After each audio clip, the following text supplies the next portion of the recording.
You know, when Bible says about resurrection, it doesn't just mean about somebody died and live again.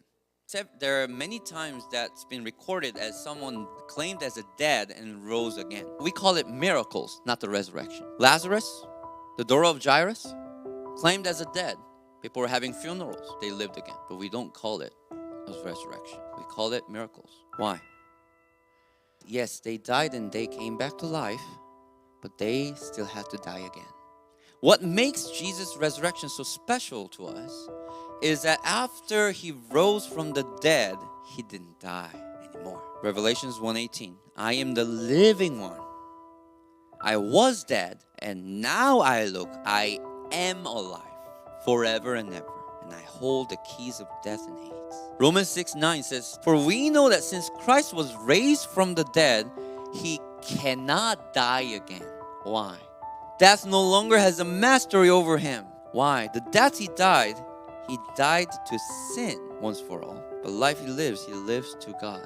We were mortal beings who should have died because of our sin, because consequence of the sin is death. But what Jesus died to is that sin. That sin brings the death. If he conquered that death, he cannot die again, because there's no longer consequences waiting for him. The miracles of the dead man living again, it cannot give us any hope, because we're still abound in the consequences of that sin.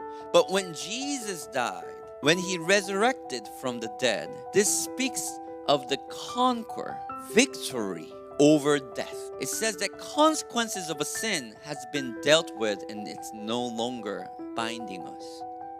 That's why 1 Corinthians, we can boldly claim this, chapter 15. Oh death, where's your victory? Where, O death, is your sting? When we say that Jesus died and rose from the dead, it means that all believers who are in Jesus by faith will also die, but also be resurrected in the glorified body in the eternal kingdom, just like Jesus, because we have been imparted into him. Because the sin no longer holds of him, people who are in Jesus has same authority.